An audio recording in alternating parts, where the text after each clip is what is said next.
Hey guys, tonight we're going to step into a life that, from the outside, might seem incredibly prestigious, powerful, and utterly fascinating.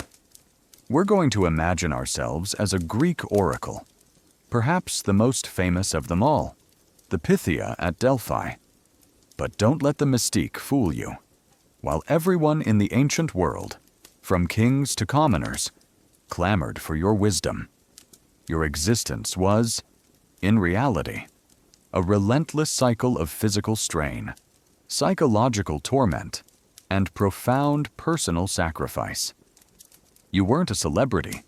You were a servant, a conduit, a vessel designed for divine possession, and the cost was your very self. You're about to discover that the misery of being a Greek oracle was far greater than any perceived glory. And trust me, you probably won't survive this spiritual burden with your sanity intact. So, before you get comfortable, take a moment to like the video and subscribe, but only if you genuinely enjoy what I do here. Also, drop a comment below with where you're listening from and what time it is for you right now. Now, dim the lights.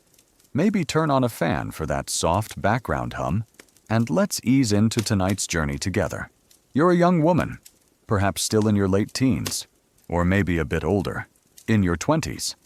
You live in a quiet, unassuming town, or perhaps a small village near the sacred site of Delphi. Your life is simple. Perhaps you work in the fields, or assist with household chores. You're known for your piety, your gentle nature, and your untainted virtue. You certainly aren't famous. Not yet. You haven't sought out this destiny. It has sought you. Because one day, the priests from the temple of Apollo arrive, their faces solemn, their purpose clear. You have been chosen. This isn't a job application, a promotion, or even a voluntary enlistment. This is a divine calling, a pronouncement from the very god Apollo himself, conveyed through the temple authorities. You are deemed pure enough, untouched enough, and spiritually attuned enough to become the Pythia, the mouthpiece of Apollo, the most influential oracle in the entire Greek world. You might feel a surge of awe, perhaps a touch of fear, but personal feelings are secondary here. Your life, as you know it, is over. Your future is no longer your own. It belongs entirely to Apollo and to the pilgrims who will seek his divine wisdom through you. It's like being drafted into the most prestigious, yet utterly terrifying, spiritual public service role imaginable, with no opt-out clause. Your family, while perhaps proud of the honor, must also feel a profound sense of loss. You are no longer their daughter, their sister. You are now the Pythia. You will likely be cloistered away from them, your former life, your friends, and any prospects of a normal marriage or family. Your purity, your virginal state, is considered paramount for your role as a vessel for the god. While some accounts suggest later Pythias might have been older married women, the tradition often favored younger virgins, emphasizing their pristine connection to the divine. Imagine being plucked from your mundane life, told you're special, but that special means giving up everything you've ever known, including any hope of personal intimacy or conventional happiness, mainstream historical fact. The Pythia, the priestess of Apollo at Delphi, was chosen from local women of good character, and her role involved acting as a divine conduit, delivering prophecies from the god, often after a period of rigorous purification. Here's a quirky tidbit. While the image of the Pythia is often of a single priestess, at the height of Delphi's popularity, there might have been multiple Pythias serving at different times, or even concurrently, to handle the immense demand for prophecies. So, it wasn't just you. It was you and your colleagues, all sharing the same intense, draining job description. Imagine a divine call center, with endless queues of desperate supplicants, open scholarly debate phrase. Historians still argue about the precise selection criteria for the Pythia and whether younger virgins or older women were predominantly chosen at different periods, with some scholars emphasizing the symbolism of purity and others the practical need for experienced individuals. The specific demographic of the Pythia remains a nuanced point of discussion. This calling isn't about power you wield, it's about power that uses you. You're literally to become a mouthpiece, a vessel. Your own thoughts, your own desires, your own personality must recede, making way for the divine voice of Apollo.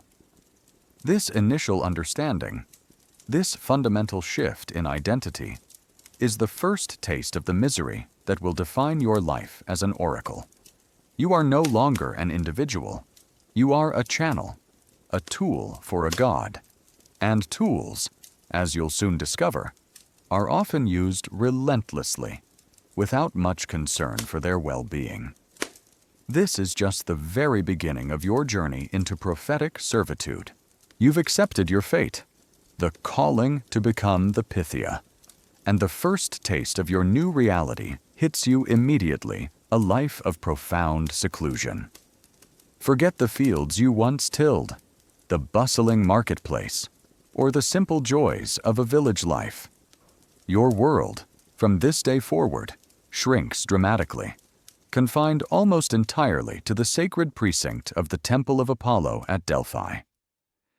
You are now a prisoner of piety, a hallowed recluse, constantly preparing for your moments as a divine conduit. Imagine your new home. It's not a cozy cottage or a bustling family house. It's a series of chambers within the temple complex, designed for ritual purity and quiet contemplation. You have attendants, priestesses and priests who serve Apollo, but your daily interactions are severely limited. There are no casual visits from friends, no strolls through the town, no mundane errands. Your every movement is observed, your every need catered to by the temple staff, but always within the confines of your sacred duty. It's like being placed in a very luxurious, very spiritual solitary confinement. Your days are filled not with personal pursuits, but with endless routines designed to maintain your ritual purity and prepare you for your prophetic sessions. There are ritual baths, special diets often involving laurel leaves, sacred to Apollo, and strict rules about what you can and cannot touch, who you can and cannot speak to. Your diet is bland, your surroundings austere. Every aspect of your existence is controlled, meticulously calibrated to ensure you remain an untainted vessel, ready at any moment to receive the god. There's no room for personal desires, no time for hobbies. Your sole purpose is to be ready. This extreme seclusion is meant to strip away your individuality, to sever your ties to the mortal world, and to enhance your connection to the divine. You're meant to be a blank slate, an empty vessel, so that Apollo's voice can speak through you unimpeded. But for you, the human being trapped within this sacred role, it means a profound and unsettling loss of self. Your memories of your past life begin to blur. Your personality, once vibrant, slowly recedes, replaced by the quiet, disciplined demeanor required for your sacred office. It's less about finding inner peace and more about achieving inner emptiness, a void for the divine to fill. Mainstream historical fact. The Pythia lived a life of strict seclusion within the temple precinct at Delphi, undergoing rigorous purification rituals and maintaining a chaste and austere lifestyle to ensure her ritual purity for prophetic duties. Here's a quirky tidbit. Beyond the physical seclusion, the Pythia was likely discouraged from forming strong emotional attachments or engaging in personal relationships, as these ties were believed to hinder her ability to commune purely with the god. Imagine a job description that actively requires you to avoid having friends or family who actually care about you. It's a level of emotional detachment that probably makes for a very awkward family reunion, if you ever had one. Open scholarly debate phrase. Historians still argue about the precise psychological effects of this extreme seclusion on the Pythia, with some scholars suggesting it fostered a heightened spiritual sensitivity, while others contend it could lead to mental detachment or even a form of institutionalized isolation. The subjective experience of her confined existence remains a nuanced point of discussion. You become an object of reverence. Yes, but also an object. People fear you. They revere you. But they do not truly know you, nor are they encouraged to. Your interactions are formal, ritualized, always in your capacity as the Pythia, never as the woman you once were. Even your name, your former identity, slowly fades into irrelevance. You are simply the Pythia, the oracle. This constant, unceasing demand for purity and readiness means that even your moments of rest are not truly your own. You sleep within the temple. You eat within the temple. You breathe the temple air. The very atmosphere is steeped in the divine, a constant, low-level hum of anticipation for the god's presence. There's no true escape, no moment where you are simply you. Your life is a continuous performance of piety, a tireless vigil for the god's voice, the silence, the solitude, the relentless focus. It is all designed to make you perfectly receptive, but it also strips away every layer of your personal humanity. It's a boring history for sleep, perhaps, but it's a chilling portrayal of a life lived entirely for the divine, at the ultimate expense of the self. You've felt the isolating grip of temple seclusion, your personal life replaced by an endless cycle of purity.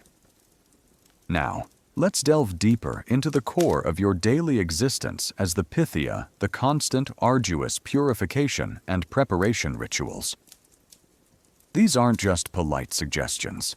They are meticulous, non-negotiable routines designed to strip away every shred of the mundane and prepare your body and mind to become a pristine vessel for Apollo's divine voice. Imagine waking before dawn, the temple still shrouded in the cool, pre-sunrise quiet. Your day begins with ritual cleansing. You descend to the sacred spring of Castalia, its waters icy and bracing, even on a warm day. Here, you perform a full-body ablution, washing away not just physical dirt, but any spiritual impurity. This isn't a quick shower. It's a deliberate, methodical act of purification, repeated day after day, year after year. The chill of the water, the feel of the rough linen against your skin. It's a sensory experience meant to heighten your awareness and focus your mind entirely on your sacred purpose. It's like perpetually being in a cold plunge. But for your soul, beyond the water, your preparation involves offerings and prayers. You, along with the priests, hosioi, and priestesses prophetis, approach the altar. You might offer sacred cakes, incense, or even a small animal sacrifice to Apollo, appealing to him to be present and to speak through you. The air would be thick with the scent of burning offerings, the murmured incantations filling the space. These aren't casual requests. They are solemn appeals, a constant acknowledgement of your subservience to the god's will, a crucial part of your preparation, and one that is still debated by scholars, involves the consumption or chewing of laurel leaves, sacred to Apollo. Imagine the bitter, pungent taste, the fibrous texture. While ancient sources describe this, Modern science suggests that consuming large quantities of Laurel Bay laurel, Laurus nobilis, isn't inherently hallucinogenic. This discrepancy leads to one of those open scholarly debates we'll touch on later. But for you, in that moment, it's a required, perhaps unpleasant, part of your routine, meant to further enhance your connection to the divine. It's like having a pre-shift snack that tastes faintly of old potpourri, but it's mandatory for divine inspiration. Mainstream historical fact. The Pythia engaged in rigorous purification rituals, including bathing in the sacred Castalian spring and possibly consuming laurel leaves, as part of her preparation to enter a prophetic trance and deliver Apollo's oracles. Here's a quirky tidbit. Beyond the laurel, some theories suggest the Pythia might have also been exposed to hallucinogenic fumes or plants not specifically mentioned in the texts, or that the fumes described were naturally occurring ethylene gas from geological faults beneath the temple. So, your pregame ritual might involve a bit of a spicy botanical chew, possibly followed by some light gas inhalation. Who needs coffee when you have sacred fumes? Open scholarly debate phrase. Historians still argue intensely about the precise nature and effects of the substances, if any, consumed or inhaled by the Pythia to induce her trance state, with theories ranging from laurel leaves to intoxicating gases from geological fissures to purely psychological or ritualistic factors. The exact mechanism of her prophetic inspiration remains a significant and nuanced point of discussion. These rituals are not simply performed on days when you are prophesying. They are a constant, ingrained part of your existence. You live in a perpetual state of readiness, always cleansed, always focused, always open to the God's presence. This relentless preparation takes a profound physical and mental toll. Your body is always striving for purity, perhaps leading to a state of deprivation or extreme sensitivity. Your mind is always primed for divine contact, rarely allowed to relax into mundane thoughts or personal reflection. The weight of expectation is immense. You are the sacred conduit, and any perceived impurity, any deviation from the ritual, could be blamed for a failed prophecy or an unclear message from the god. This pressure ensures your unwavering adherence to every single detail of the preparatory rites. You are not just going through the motions.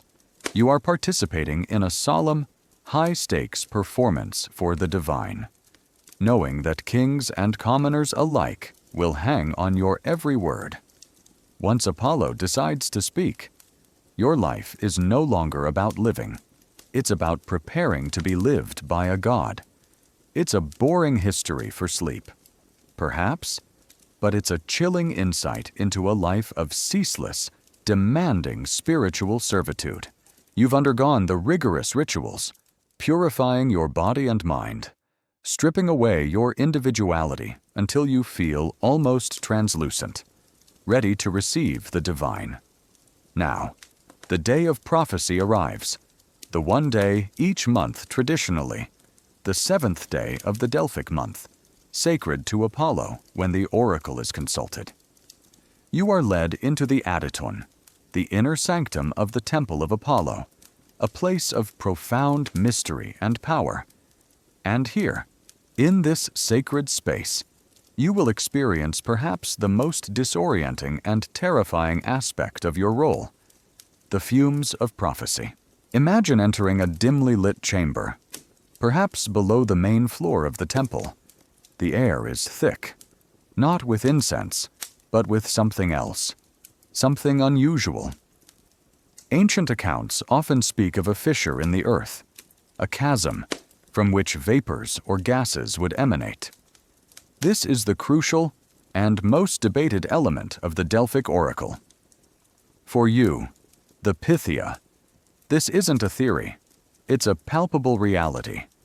You're guided to sit on the sacred tripod, a three-legged stool. positioned directly over this supposed fissure. The air around you, you begin to perceive, is not normal.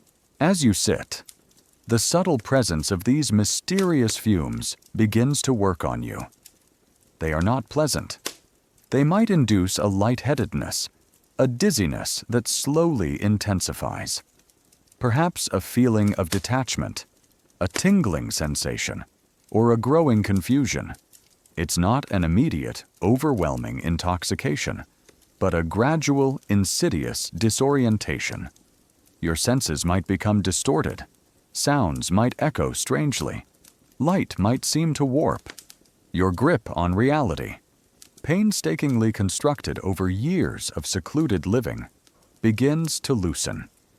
It's like taking a very slow, unsettling elevator ride down into your own subconscious, with no idea where the stops are. For centuries, scholars debated the existence of these fumes, dismissing them as mythological invention. But modern geological and archaeological research has lent surprising credence to the ancient accounts. Geologists have identified geological faults beneath the Temple of Apollo, intersecting at the very point where the Adyton and tripod would have been located. These faults could have allowed various gases, such as ethylene, methane, or carbon dioxide, to seep up from the earth. Ethylene, in particular, is known to produce a mild, trance-inducing euphoria, often accompanied by disorientation and a sense of detachment, even at low concentrations. Mainstream historical fact. Ancient sources describe the Pythia inhaling vapors or fumes emanating from a chasm within the Temple of Apollo at Delphi to induce her prophetic trance. A phenomenon that modern geological and chemical research has explored with renewed interest. Here's a quirky tidbit. The effects of these potential gases might not have been uniform. Depending on the concentration and the individual Pythia's physiology, the experience could range from a mild altered state to a more profound, disorienting trance. So, one day you might feel a pleasant buzz, and the next, you're convinced the talking goat from your childhood has come back to give you stock market tips. No two prophecies were quite the same. Even for you, open scholarly debate phrase. Historians and scientists still actively debate the precise chemical composition and physiological effects of the gases, if any, that the Pythia inhaled. With theories ranging from specific hydrocarbons like ethylene to a combination of various non-toxic gases that could induce a psychological or hallucinogenic state through ritual and expectation. The exact mechanism of the trance remains a significant and nuanced point of scientific and historical discussion. As the fumes take hold, your body might feel heavy, your limbs tingling, your mind, already prepared by purification, becomes increasingly open, vulnerable. The world outside the Adyton begins to recede, and the whispers of the divine draw closer. This is where the true terror begins, because you are no longer just disoriented. You're becoming an empty vessel, a conduit ready to be filled. Your own consciousness, your personal thoughts, begin to dissolve, making way for something vast and incomprehensible. This experience is physically draining and profoundly unsettling. It's not a pleasant spiritual communion.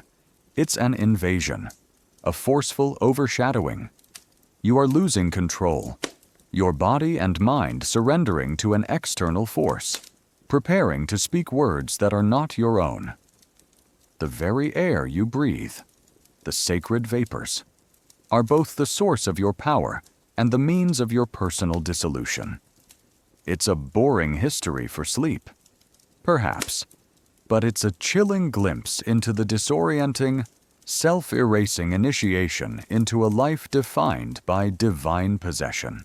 You've surrendered to the disorienting fumes, your senses reeling, your personal consciousness slowly dissolving.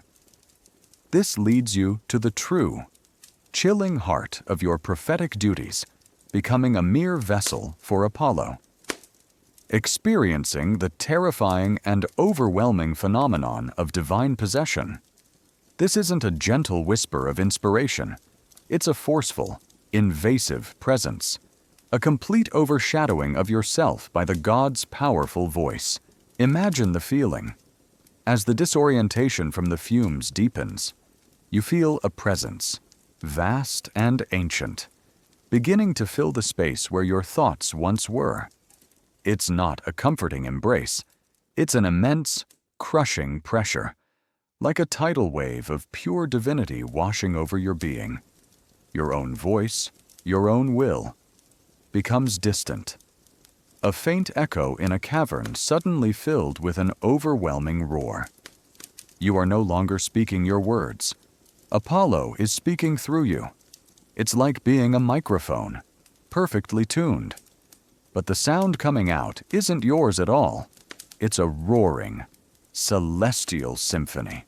The experience is less about receiving a vision and more about becoming the vehicle for the divine message. Your body might tremble, your voice might change, becoming deeper or more guttural, sometimes even sounding inhuman.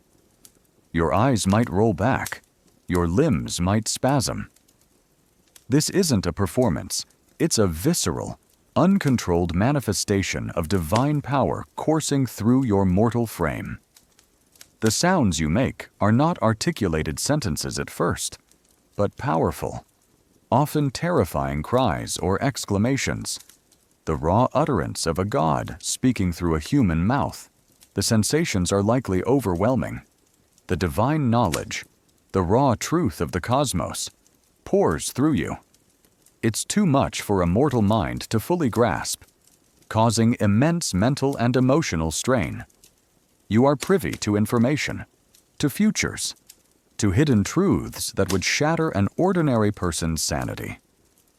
But you are not allowed to fully process it, only to transmit it.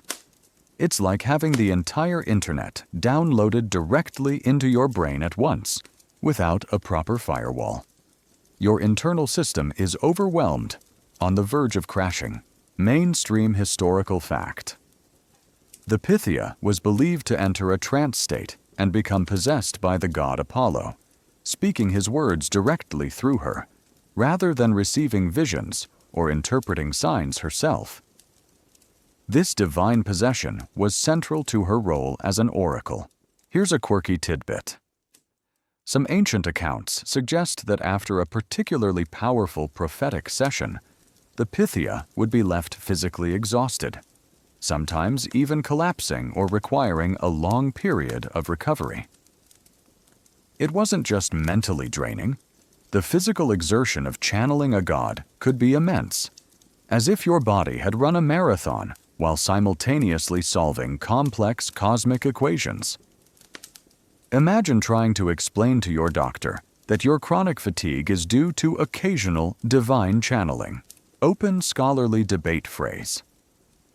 Historians still argue about the precise subjective experience of divine possession for the Pythia, with some scholars emphasizing the psychological effects of ritual and belief leading to a deeply internalized trance, while others highlight the potential for genuine altered states induced by external factors or a combination thereof.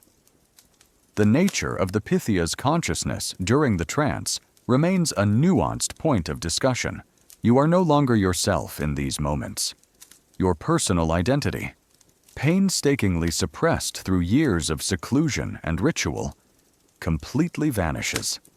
There is no you present. There is only Apollo. And when the god's presence recedes, you are left with a profound emptiness, a mental and physical fatigue that lingers for days. You might have no memory of what transpired, or only fractured, terrifying images that flicker at the edges of your awareness. It's a recurring spiritual blackout, followed by the hangover of divine presence. The terrifying aspect is the utter lack of control. You're not guiding the god, you're merely a conduit, You cannot choose what Apollo says or how he says it. You're simply a vessel, enduring the overwhelming force of his divine communication. This constant surrender of self, this repeated invasion of your personal space by an omnipotent being, is the essence of your misery. You are revered by the world, but within your own being, you are consumed. Your boring history for sleep might be calming, but for you, the Pythia, this was a waking nightmare of blissful oblivion and terrifying invasion. You've just endured the terrifying experience of divine possession, your consciousness overwritten by the overwhelming presence of Apollo. But the misery doesn't end there. As the god's voice recedes and you slowly regain a semblance of yourself, you realize that the words that poured from your lips were likely a chaotic torrent, a jumble of cries, fragmented phrases, and perhaps even non-human sounds. This leads to another profound burden of being the Pythia. Your utterances are unintelligible, requiring the interpretation of the temple priests, effectively putting your divine message at their mercy. Imagine the confusion as you emerge from the trance. You might have only fragmented memories, echoes of a voice that wasn't yours, speaking words you don't fully comprehend. But the priests Hosioi and priestesses, prophetess, who stand by you during the session have been meticulously recording or listening intently to your every utterance. They are the crucial intermediaries, the translators of the divine gibberish. You are the source, but they are the interpreters. And therein lies a significant vulnerability. Your words, as they emerge from your possessed state, are not clear, concise prophecies. They are often described as ecstatic cries, wild pronouncements, or utterances spoken in an archaic, poetic, or even garbled language. It's like a divine stream of consciousness, raw and unfiltered, pouring forth from a mind overwhelmed by pure information. They need to be shaped, refined, and given coherence. This is where the priests step in. They listen, they transcribe, and then they formulate the famous, often cryptic, oracular responses that pilgrims receive. It's like being a brilliant but erratic artist who only paints masterpieces when having a seizure, and then relies on a team of curators to tell everyone what your art means. This system means that the truth of Apollo's message is filtered through human interpretation. The priests, while presumably dedicated to Apollo, are still human. They have their own biases, their own political leanings, their own understanding or misunderstanding of the god's intent. They might inadvertently, or perhaps deliberately, shape the prophecy to be more understandable, more politically expedient, or even more financially beneficial for the temple. You have no control over this. Your pure, raw, divine communication is immediately processed and presented in a form that is entirely out of your hands. Mainstream historical fact. The Pythia's utterances were typically delivered in an ecstatic or frenzied state and were often unintelligible or cryptic, requiring the accompanying priests to interpret and formalize them into the coherent, often ambiguous, poetic prophecies presented to the supplicants. Here's a quirky tidbit. The priests would sometimes present the prophecies in hexameter verse, the traditional poetic form of epic Greek poetry. So, your chaotic divine ramblings were later polished into beautiful, often rhyming, poetry by the temple staff. Imagine having a breakdown and someone turns your panicked shouts into a sonnet. It adds a whole new level of lost in translation to the divine message. Open scholarly debate phrase. Historians still argue about the precise degree of influence the priests had over the final formulation of the oracles, with some scholars suggesting they merely clarified an already coherent divine message. while others contend they had significant interpretive power, potentially shaping prophecies to suit political agendas or maintain the temple's influence. The extent of human mediation in divine communication remains a nuanced point of discussion. The unintelligibility of your utterances also contributes to your isolation and dehumanization. No one truly understands what you've experienced, or the raw form of the divine truth that passed through you. They only hear the priest's polished version. You are revered for your connection to the God, but fundamentally misunderstood in your personal agony. You are the source, but not the voice, and certainly not the meaning. This system puts an immense burden on you. You bear the physical and mental strain of divine possession, knowing that the resulting message, the very purpose of your suffering, is ultimately controlled by others. You can't verify its accuracy. You can't clarify its intent, and you can't protect it from potential manipulation. You are merely the vessel, the divine switchboard, with no control over the messages sent or received. It's a boring history for sleep, perhaps, but it's a chilling portrayal of a spiritual gift that comes with profound personal disempowerment. You've survived the terrifying possession and the indignity of your words being reinterpreted by priests. But the true, lingering burden of being the Pythia comes after the God's voice has receded the immense physical and psychological toll that these repeated divine encounters take on your body and mind. This isn't a job you can just clock out from and recover. The effects of channeling Apollo permeate your entire being, leaving you perpetually exhausted, mentally fragile, and spiritually drained. Imagine the aftermath of a prophetic session.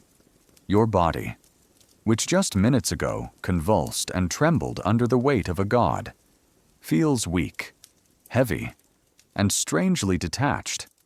Every muscle aches, your head throbs, and a profound fatigue settles deep into your bones. It's like running a marathon while simultaneously experiencing an electric shock and trying to solve quantum physics problems. Your mortal frame simply isn't designed to withstand the raw power of divine communication, and each session chips away at your physical resilience. Beyond the physical, the psychological impact is even more insidious. You're constantly exposed to information that would break an ordinary human mind. Even if you don't retain full memories of the prophecies, the experience of having your consciousness overwritten by an omnipotent deity is profoundly traumatic. You live with the echoes of divine knowledge, the fragmented images of futures, and the residual terror of surrendering yourself. This can lead to a constant state of anxiety, a feeling of unreality, and a slow erosion of your personal identity. You might feel perpetually detached from your own body, as if you are merely observing your own existence from a distance. The sacred fumes you inhale, even if not overtly hallucinogenic, likely contribute to this constant state of altered consciousness. Your mind is always primed, always slightly off-kilter, never fully grounded in mundane reality. This could lead to a chronic state of disorientation, difficulty concentrating, and a blurring of the lines between your waking life and the spiritual realm. Sleep, when it comes, might not be restful, plagued by vivid, unsettling dreams or a continuation of the voices. It's like living with permanent jet lag. But the time zone you're constantly shifting between is mortal reality and divine consciousness. Mainstream historical fact. Accounts suggest that the Pythia's prophetic duties took a significant physical and psychological toll, often leaving her exhausted and potentially impacting her long-term mental well-being due to the intensity of the trance state. Here's a quirky tidbit. There are some historical accounts, though debated, of Pythias having shorter lifespans or suffering from chronic ailments attributed to their demanding role. Imagine telling your doctor, "Yes, I have constant headaches, profound fatigue, and occasional bursts of speaking in ancient Greek hexameter, but it's just my job." It makes the modern concept of burnout seem like a relaxing vacation. Open scholarly debate phrase. Historians still argue about the long-term mental health of the Pythia, with some scholars suggesting that the ritualistic framework and strong belief system might have provided psychological support, while others contend that the repeated extreme altered states and pressure could lead to a range of chronic psychological conditions or spiritual exhaustion. The subjective psychological experience of her service remains a nuanced point of discussion. You have no proper outlet for this trauma. You cannot speak freely about what you experience, as your words are sacred and your person set apart. You cannot seek conventional comfort or therapy, as your suffering is divine, beyond mortal understanding. You are revered. Yes, but profoundly alone in your misery. The temple priests and attendants see your physical manifestations, but they cannot truly comprehend the invasion you endure, nor can they alleviate your internal pain, this constant drain, this perpetual state of exhaustion and mental fragility, is the unspoken price of your sacred office. You are living a life that slowly consumes you, leaving less and less of the human woman you once were. Each prophecy, each moment of divine communication, makes you more of a vessel and less of a self. Your personal identity fades, replaced by the sacred silence that lingers after Apollo's voice. It's a boring history for sleep, perhaps, but it's a chilling insight into a life where spiritual power comes at the devastating cost of one's entire being. You've just emerged from another session, feeling the lingering physical and psychological exhaustion of channeling Apollo. But there's no rest for the sacred. Outside the Ataton, a continuous stream of supplicants awaits you, some having traveled for months, bearing valuable offerings and desperate questions. This leads to another pervasive misery of being a Greek oracle, the relentless pressure from your clientele, ranging from powerful kings to desperate commoners. You are constantly under immense scrutiny, the weight of their expectations, hopes, and fears pressing down on you. Imagine the faces that greet you. There are the ambassadors from mighty city-states, adorned in rich robes, their questions concerning matters of war and peace, the founding of colonies, or the fate of empires. They bring valuable gold and silver offerings, and their political influence is immense. Their questions are carefully worded, often designed to elicit a specific answer that will serve their strategic interests. You know that the fate of thousands, perhaps even entire nations, could hinge on the words that pass through your lips. It's like being the ultimate cosmic agony aunt. But your advice could lead to global conflict, and your clients are all heads of state. Then there are the individuals, a merchant worried about a perilous sea voyage, a farmer desperate for a good harvest, a parent seeking guidance for a sick child, or a lover agonizing over an unfaithful partner. Their pleas are personal, urgent, filled with raw human emotion. They bring smaller, humbler offerings, but their desperation is no less profound.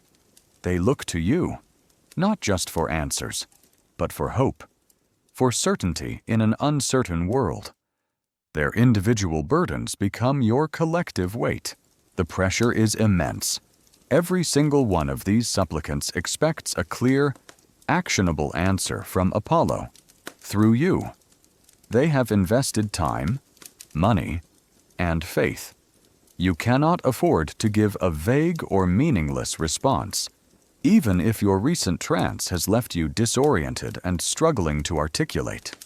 The priests are there, as always, to interpret your utterances. But the raw material, the divine insight, must come from you. You're the sacred well, and they demand that it constantly flows, clear and unceasing. Mainstream historical fact. The Delphic oracle was consulted by a diverse clientele, including powerful rulers, city-states, and ordinary individuals, seeking guidance on a wide range of issues, from political decisions and warfare to personal matters like marriage and health. Here's a quirky tidbit.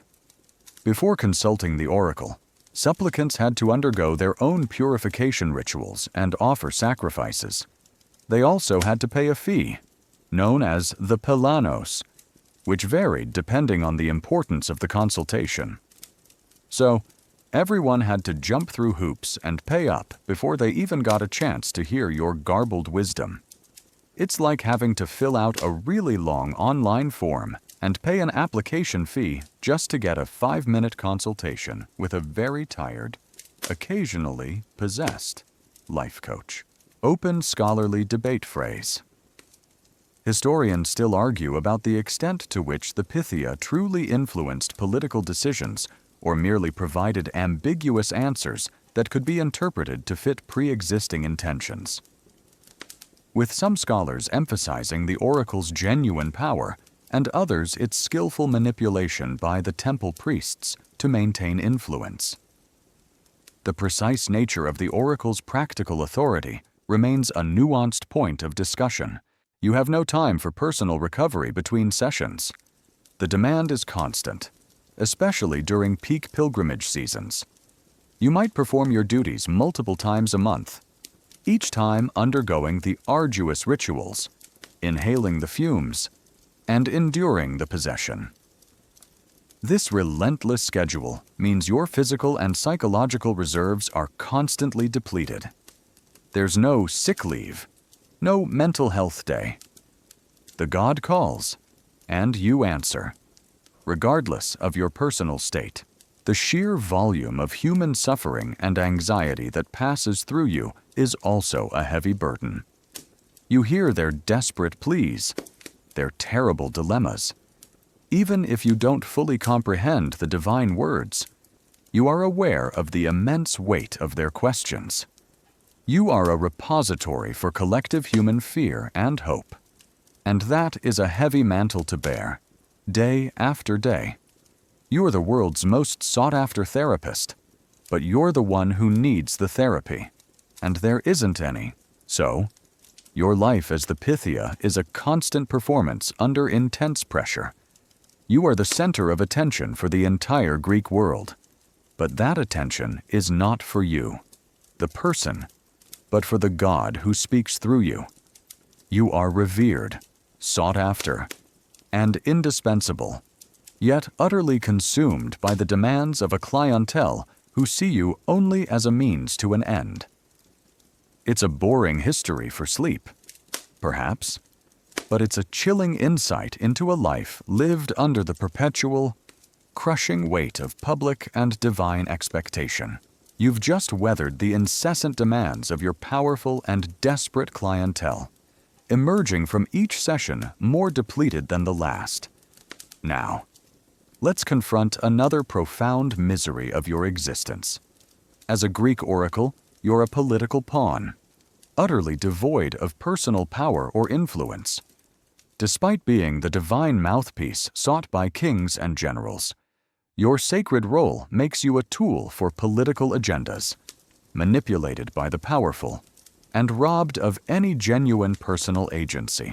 Imagine the high-stakes political landscape of ancient Greece, city-states constantly vying for power, alliances forming and breaking, wars erupting. The Delphic oracle, with its unparalleled authority, was a crucial strategic asset. Rulers would consult you not just for divine guidance, but often to legitimize their actions, to gain an advantage over rivals, or even to sway public opinion. Your words, once interpreted by the priests, carried immense weight, and the powerful knew how to leverage that.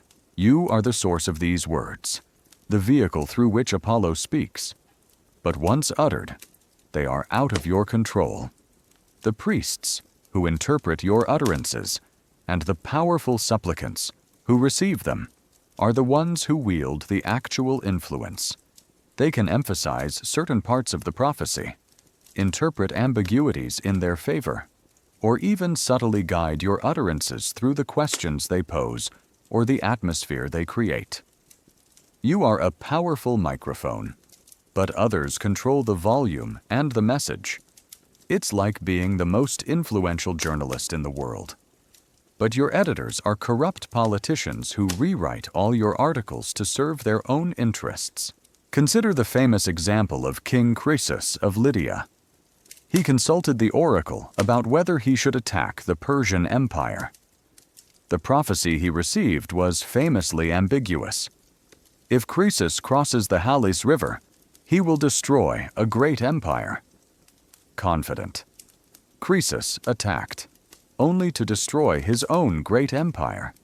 This outcome, whether a deliberate ambiguity or a clever priestly interpretation, demonstrates how the oracle's words could be twisted or misunderstood, leading to tragic human consequences, often for political gain.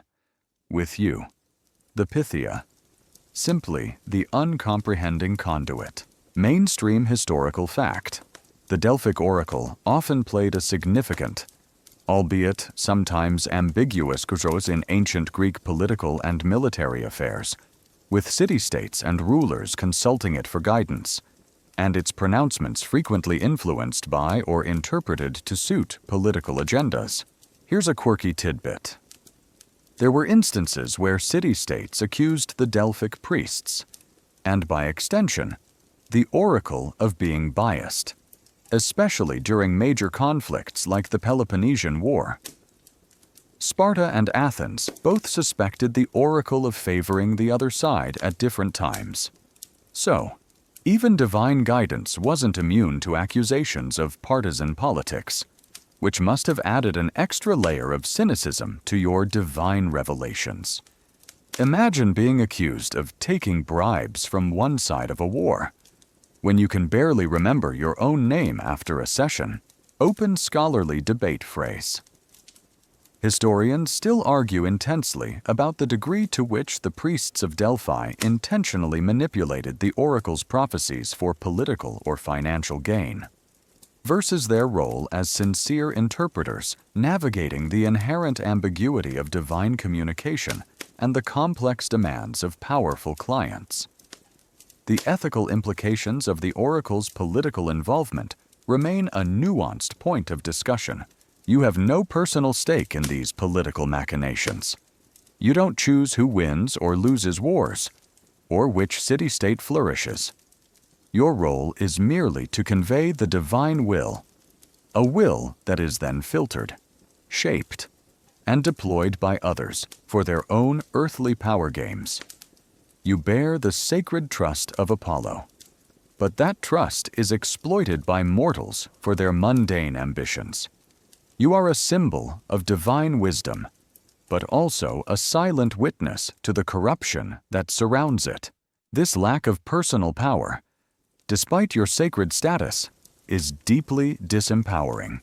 You are revered, untouchable, yet controlled. Your unique gift is not for your own benefit or freedom, but for the machinations of others. You're trapped in a golden cage, a powerful tool wielded by unseen hands, a silent observer of the consequences that ripple out from the words you unwillingly speak. It's a boring history for sleep, perhaps, but it's a chilling portrayal of a spiritual life completely subsumed by the ruthless demands of earthly politics. You've been forced to confront the harsh reality of your role as a political pawn. Your sacred words molded by the hands of ambitious priests and powerful supplicants. Now, let's consider another excruciating burden of being the Pythia, the profound ambiguity of your utterances, which, despite your purity and the God's truth, often lead to human tragedy and misinterpretation.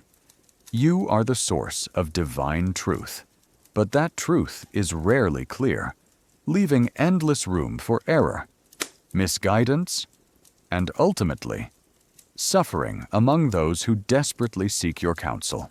Imagine the tension as the priests present your translated prophecy to the waiting supplicant. It's rarely a straightforward yes or no, or a clear instruction.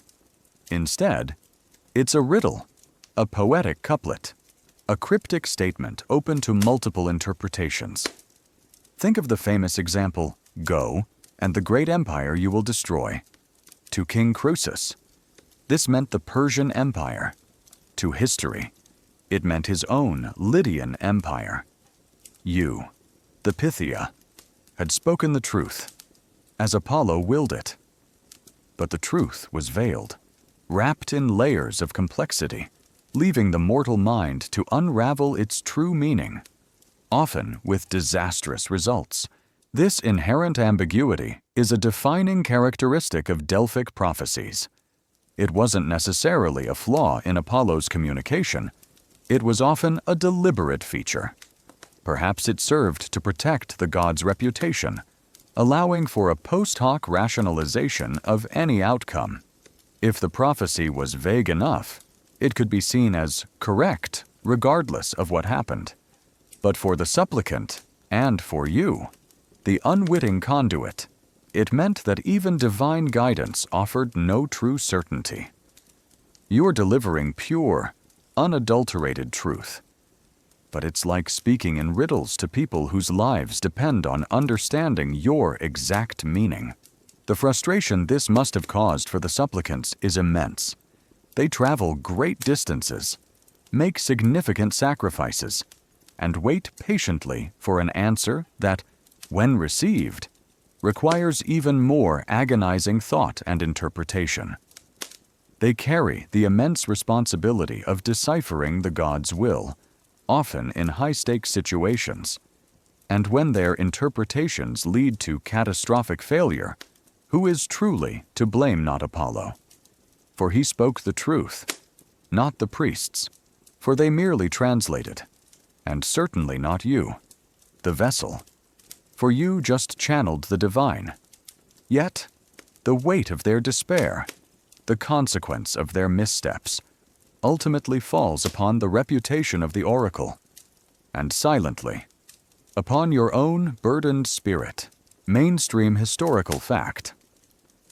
Delphic prophecies were famously ambiguous or enigmatic, allowing for multiple interpretations, which often led to historical figures making disastrous decisions based on their chosen understanding of the oracle's words. Here's a quirky tidbit.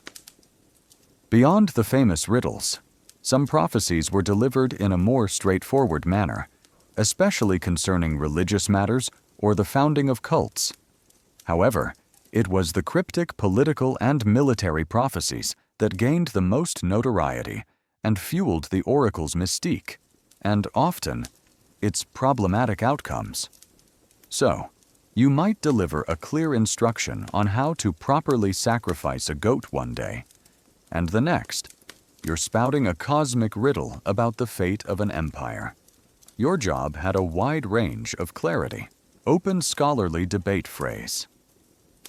Historians still argue about whether the ambiguity of Delphic prophecies was a deliberate strategy by the priests to maintain the oracle's authority by ensuring plausible deniability, or if it was an inherent characteristic of ecstatic divine communication, reflecting the human difficulty in fully comprehending divine truth. The intentionality behind the cryptic nature of the oracles remains a nuanced point of discussion.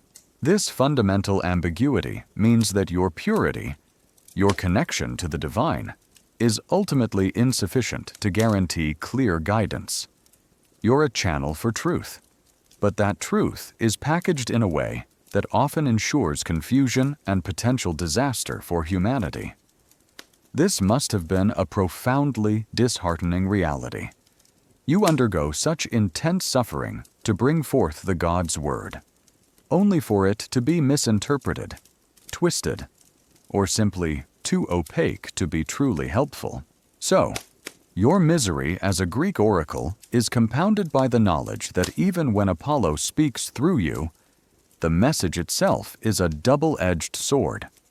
It offers guidance, but it also carries the immense risk of misunderstanding, leading to tragic human consequences that you, the silent vessel, can only witness. Your divine gift is not a beacon of clear light, but a flickering, enigmatic flame, illuminating the path but also casting long, confusing shadows. It's a boring history for sleep, perhaps, but it's a chilling insight into a life spent delivering truth that, through its very nature, often leads to profound human sorrow. You've delivered prophecies steeped in frustrating ambiguity. Knowing your channeled words could lead a kingdom to ruin through simple misunderstanding. But as grueling as the prophetic sessions are, they are not a daily occurrence. Instead, much of your life as the Pythia is spent in a different, quieter, but equally taxing misery, the waiting game. An endless line of supplicants, creating long periods of strained anticipation and monotonous boredom. Imagine the days, weeks, sometimes even months between the formal consultation days. While you're not in the full throes of a trance, you're still in perpetual preparation. You rise, perform your ritual cleansings at the Castalian spring, offer your daily prayers, and consume the laurel leaves. Your diet remains austere, your social contact minimal. There is an expectation of constant readiness, a quiet hum of spiritual anticipation, always waiting for the specific seventh day of the month when Apollo is deemed most likely to be present. But the actual work, the possession, the uttering of prophecies, is intermittent. In the intervening periods, you are surrounded by the constant presence of pilgrims. They arrive daily at Delphi, a steady stream of humanity from across the Greek world and beyond, all with questions, all with offerings, all waiting for their turn to consult the oracle. You can hear the sounds of their arrival, their murmuring voices in the precinct outside the Aditon.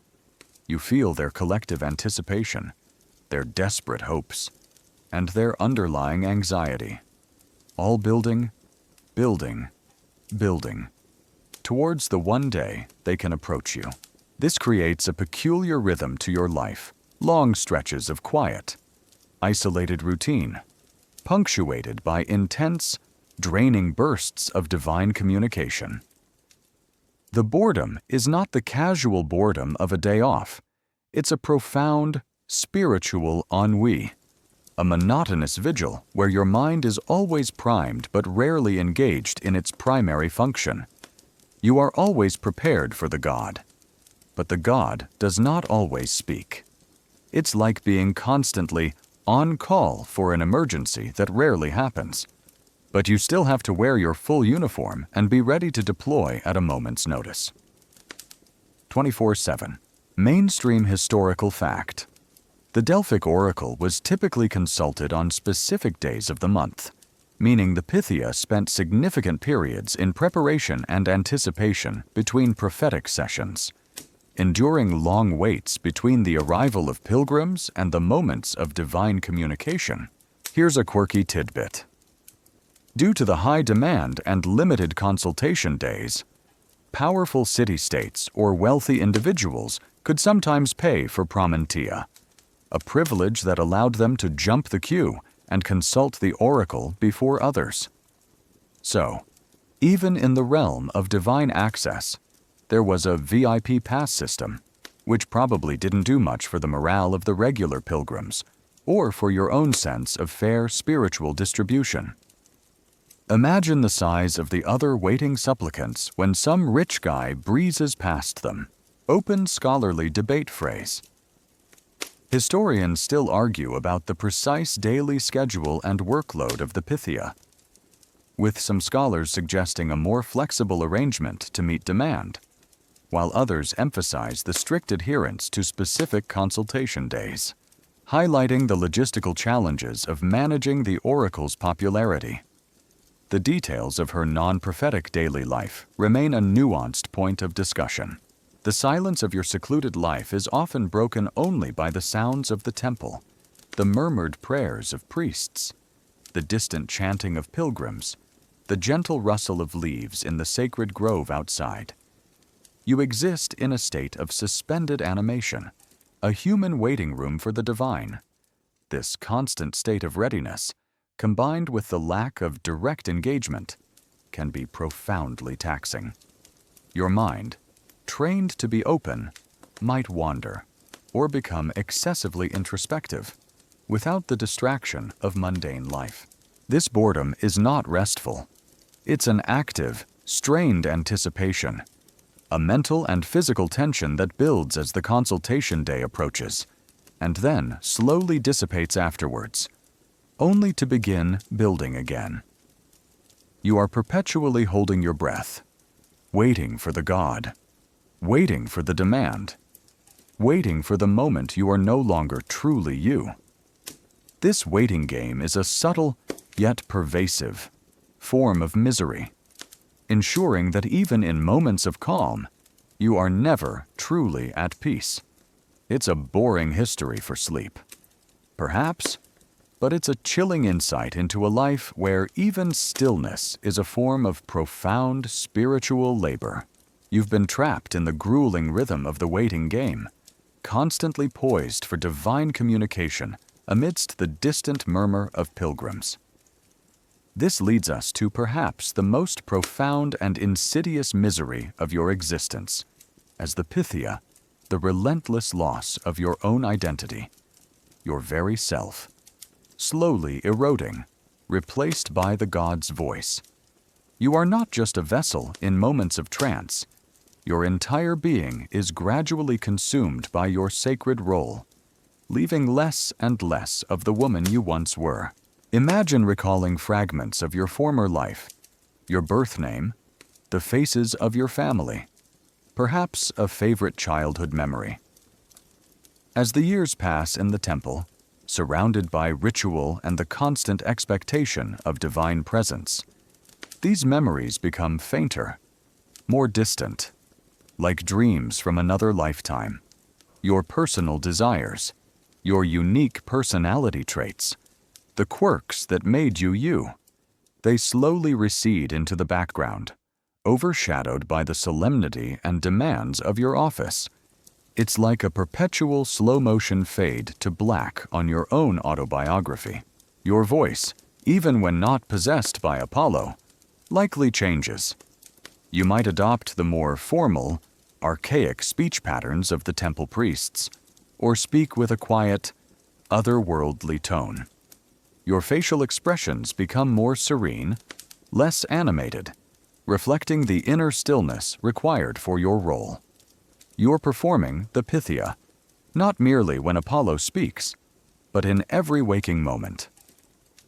This constant self-suppression means that the boundaries between your true self and your sacred persona become increasingly blurred, until they are almost indistinguishable. The entire environment of Delphi is designed to facilitate this transformation. The seclusion, the purification rituals, the physical and psychological toll of the trances. All these factors work in concert to strip away your individual identity. You are immersed in the divine, a perpetual instrument for a powerful God. Over time, you probably begin to see yourself not as a human being with a unique spirit, but as an extension of Apollo, a living shrine, a channel, and nothing more.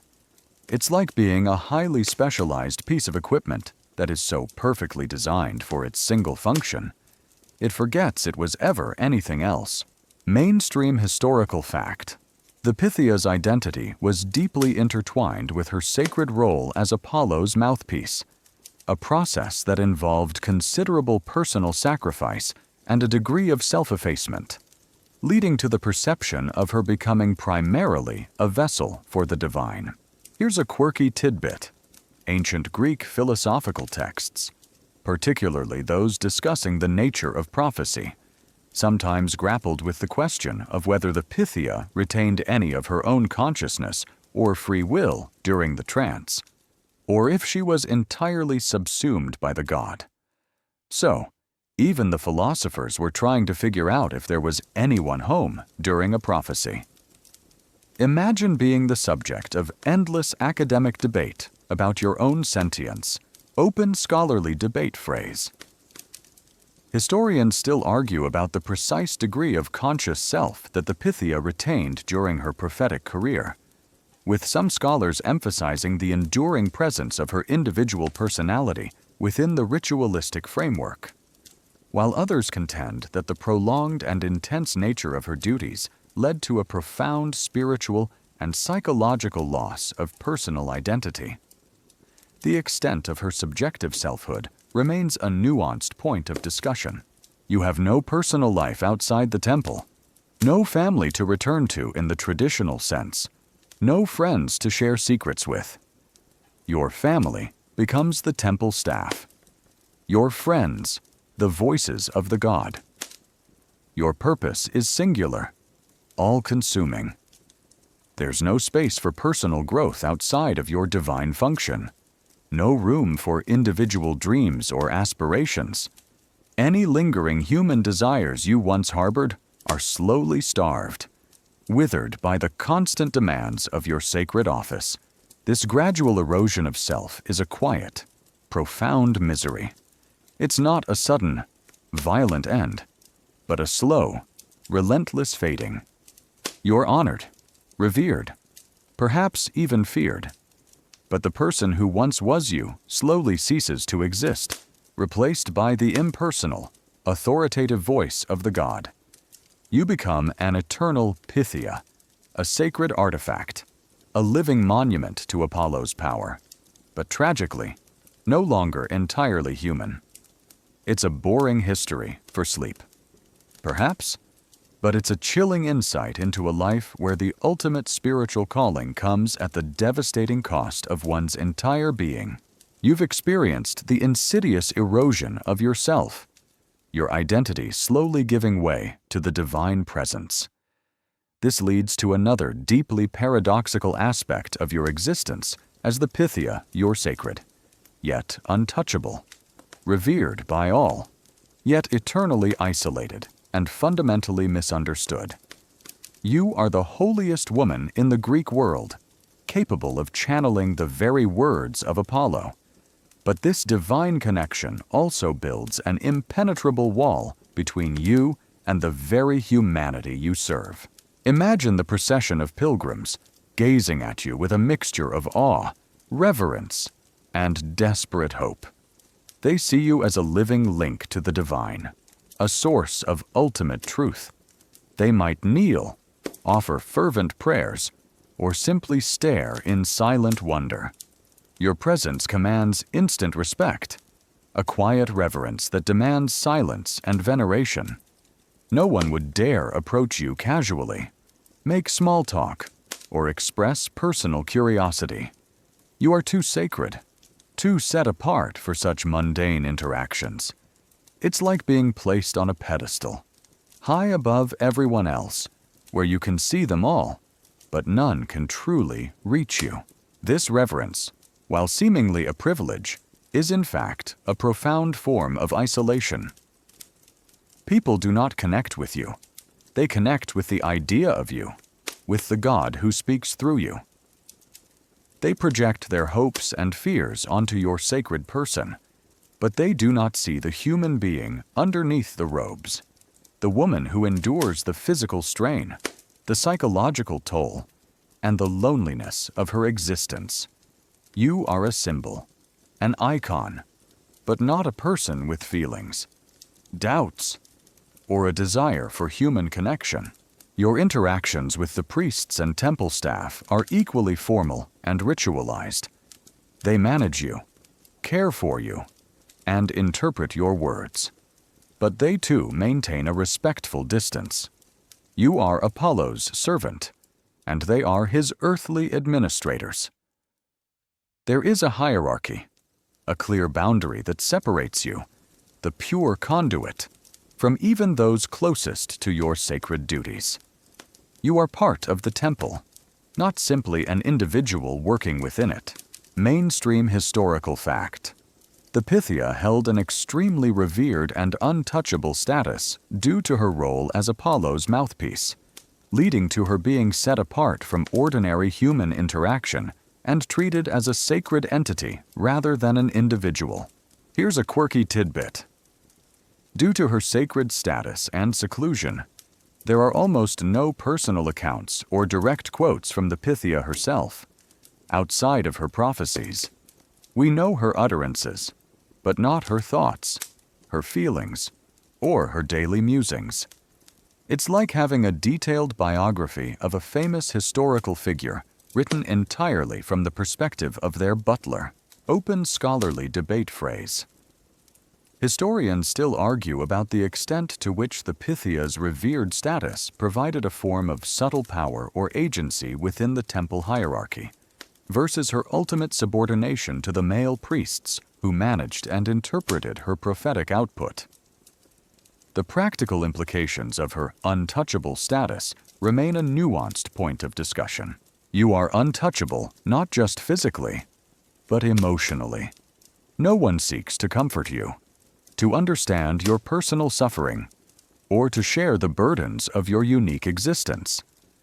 Your misery is considered a necessary part of your divine function, a sacrifice for the greater good of humanity. The very purity that makes you suitable for the god also renders you inaccessible to human warmth and intimacy. This paradox of being both deeply revered and utterly isolated is a constant, subtle agony. You are the focus of attention for thousands, yet profoundly alone. You're filled with divine wisdom, yet perhaps yearn for a simple, human conversation. Your life is a testament to sacrifice, a monument to a god. But for you, the human woman, it is a perpetual state of being seen, but never truly known, and forever set apart. It's a boring history for sleep, perhaps, but it's a chilling insight into a life where the highest spiritual honor comes at the ultimate cost of human connection and personal understanding. You've felt the profound isolation that comes with being sacred and untouchable, a revered figure, yet fundamentally alone.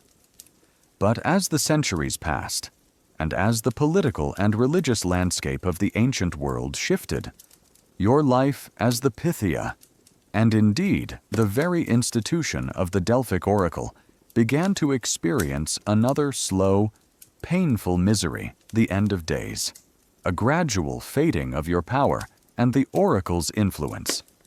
This wasn't a sudden catastrophe, but a drawn-out decline, leaving you as a silent witness to the erosion of your sacred purpose. Imagine the bustling activity of Delphi at its zenith, streams of pilgrims, vast offerings, powerful kings seeking counsel, the temple constantly alive with energy and purpose. Now, picture the subtle, then undeniable, changes. Over time, the political landscape of Greece fragmented. New powers rose, the Macedonians, then the Romans. While these new empires still occasionally consulted the oracle, their reverence was often more formal than fervent. The gold offerings dwindled, the queues of supplicants grew shorter, the sense of urgency diminished. It's like working at a once booming company that's slowly, inexorably, losing market share. And you're just sitting there watching the customer list shrink. The reasons for this decline were multifaceted. The rise of philosophical thought often challenged traditional religious authority.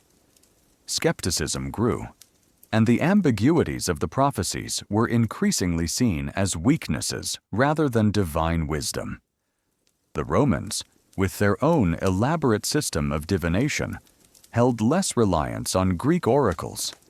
Christianity, as it began to spread, fiercely rejected the pagan gods and their prophetic institutions. The spiritual landscape was changing, and the ancient voice of Apollo, speaking through you, was becoming less relevant, less impactful. You might feel this shift acutely. Fewer consultations meant longer stretches of that monotonous waiting game. The priests might seem less fervent, their duties more routine. The very air of the Adyton might feel less charged with divine presence, as if Apollo himself was slowly withdrawing, his visits becoming rarer, his voice fainter. Your role, once so vital to the entire Greek world, was becoming a historical relic, a quaint tradition from a bygone era, mainstream historical fact. The influence and popularity of the Delphic oracle gradually declined over several centuries, due to factors such as political changes, Roman conquest, the rise of philosophical skepticism, and the spread of Christianity, leading to fewer consultations and diminished prestige. Here's a quirky tidbit. There's a story, possibly apocryphal, that the last verifiable prophecy from the Delphic oracle came in the 4th century CE to the Emperor Julian the Apostate, who sought to revive paganism. The oracle allegedly responded, "Tell the king that the adorned house has fallen to the ground. Phoebus Apollo no longer has his cell, nor the prophetic laurel, nor the speaking spring. The water of prophecy has dried up." It's a beautifully melancholic, poetic swan song for a once mighty institution. Imagine being the last oracle, delivering a prophecy about the end of prophecy itself. Talk about an existential crisis, open scholarly debate phrase. Historians still argue about the precise moment and primary cause of the Delphic oracle's final cessation, with some scholars emphasizing the Roman suppression of pagan cults, while others point to a more gradual decline in belief and relevance from within the Greek world itself. The exact timing and reasons for its definitive end remain a nuanced point of discussion. The maintenance of the temple itself would become more challenging. Less pilgrimage meant less wealth, less upkeep. The once magnificent structures might show signs of disrepair, their glory fading like the memory of a vivid dream. You, the Pythia, would be a symbol of a disappearing era, an echo of power in a world that was moving on. This prolonged twilight of your sacred duty is a unique misery. It's not the dramatic end of a hero, but the quiet, slow dissolution of a purpose. You are still the Pythia, bound by your calling. But the world around you no longer listens with the same fervor. Your gift, once indispensable, becomes merely interesting. Your power, once absolute, becomes largely symbolic. You live on, enduring, but your significance, and that of the oracle, slowly wanes, leaving you in a state of quiet, almost mournful, redundancy. It's a boring history for sleep, perhaps, but it's a poignant reflection on the impermanence of even divine power and the quiet tragedy of a sacred purpose fading into oblivion. You've witnessed the slow, melancholic decline of the oracle's influence, a silent sentinel to a fading era. This leads us to the final, and perhaps most profound misery of being a Greek oracle. The realization that your entire life was a life unlived, a life spent as a conduit, never truly your own. From the moment of your selection to the quiet dwindling of the oracle's power, every aspect of your existence was dictated by a divine purpose that ultimately consumed your personal self. Imagine looking back on your journey. You were chosen for your purity, your quiet nature. You didn't aspire to fame or power.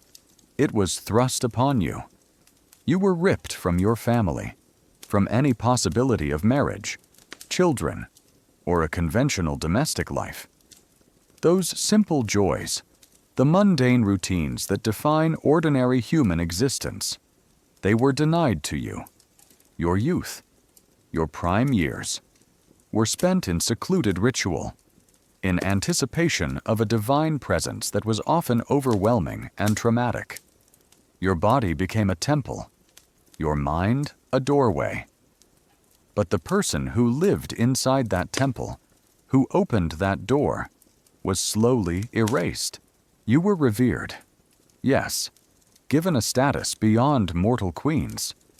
But that reverence was for the God who spoke through you, not for you as an individual. You were an object of awe, not a subject of love or personal understanding. No one truly knew the woman behind the prophecies, the human enduring the sacred fumes, the constant mental and physical strain. You were sacred, yet profoundly alone, separated by an unbridgeable chasm of divinity. Your words, even when they guided empires, were not your own. Your voice was borrowed, your truth a divine echo. You bore the burden of human desperation, the weight of their high-stakes questions, knowing that your ambiguous answers could lead to triumph or tragedy, entirely out of your personal control. You were a powerful instrument, but an instrument nonetheless, played by the gods, tuned by the priests, and interpreted by supplicants. You facilitated the stories of countless others, but your own story remained largely unwritten, untold, unlived, mainstream historical fact. The life of the Pythia was characterized by profound personal sacrifice, including celibacy and strict seclusion, leading to a life dedicated entirely to her sacred role as Apollo's channel, at the expense of conventional personal experiences. Here's a quirky tidbit. While your life was consumed by duty, some scholars wonder if the Pythia might have found a unique form of personal fulfillment or spiritual liberation within her role.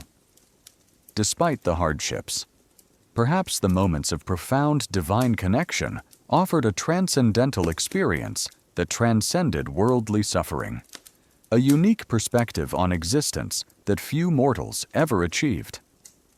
It's like finding deep satisfaction in being a highly specialized, very complex, and utterly unique piece of cosmic furniture. Open scholarly debate phrase.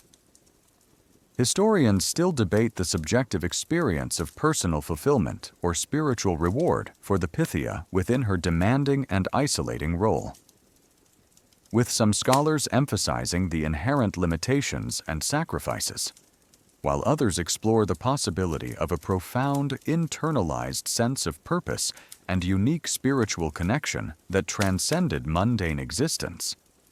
The ultimate interpretation of her inner life remains a nuanced point of discussion. Even as the oracle's power faded, you continued your sacred vigil, a testament to a bygone era. The once mighty flow of divine wisdom slowed to a trickle, leaving you with less purpose, but no less confinement. You were destined to remain a conduit, even when the connection grew weak, a living relic of a glorious past. So, your life as the Pythia was a singular, extraordinary journey, but it was not a life lived for yourself. It was a life of profound surrender, of continuous sacrifice, a testament to the consuming nature of absolute spiritual duty.